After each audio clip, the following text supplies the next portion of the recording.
I'm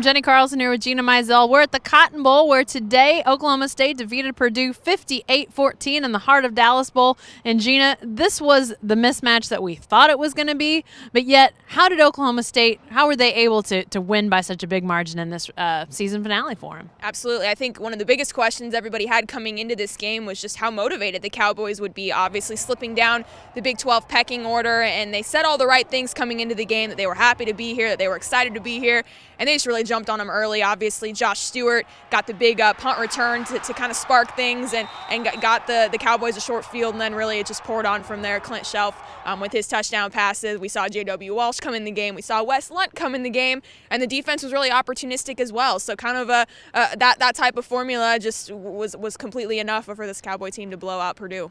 Well, let's talk about that opportunistic defense because that was such a hallmark in that 2011 season, and we really didn't see it as much this year. But 5 turnovers today that the defense got, no turnovers for the offense. Whenever you win the turnover battle by that margin, it's pretty hard to beat. But why did this opportunistic defense suddenly reappear? Was it just a matter of an opponent that was mismatched?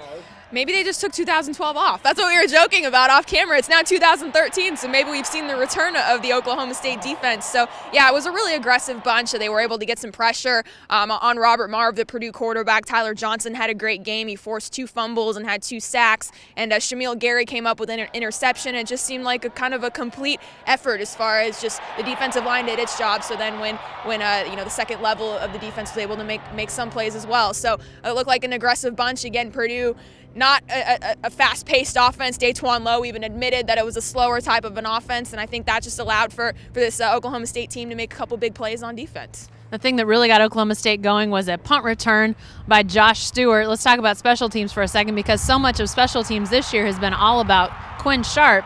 Josh Stewart didn't even return punts this year. Where did he come from? Yeah, well, it sounds like during bowl practices, he went to the coaching staff and said, hey, I want to do this, which was really interesting because he was in the mix during the spring to return punts and bobbled quite a few during the spring game, and so that kind of squashed that before the season even started. So it's been a little bit of an adventure for this Oklahoma State team. On punt returns, Charlie Moore's returned some punts, David Glidden has returned some punts, even Ashton Lampkin and Caleb Moncrief in the first couple of games. So it's been a bit of an adventure, but if Josh Stewart's going to put together returns like that, I think he's definitely the guy moving forward. But it seems like he's got his confidence back. He's able to obviously make a lot of plays in space. That's what makes him such a good receiver. So I think if he can hold on to the ball and make those catches, I think he can be a big weapon on special teams for this team. All right, lastly, let's not talk about the game for a second. Let's talk about what comes next because a lot is up in the air for this Oklahoma State team.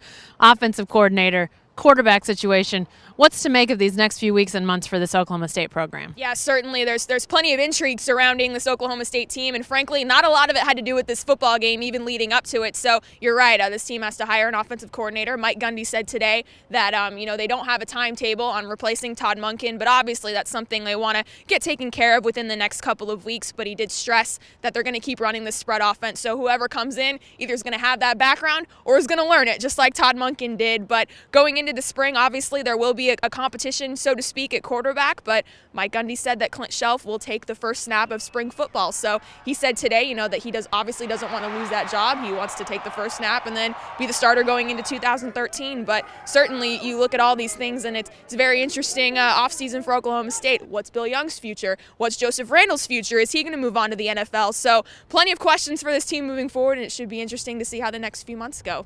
Definitely so. Be sure to stay with the best coverage team anywhere at newsok.com and every day in the Oklahoman.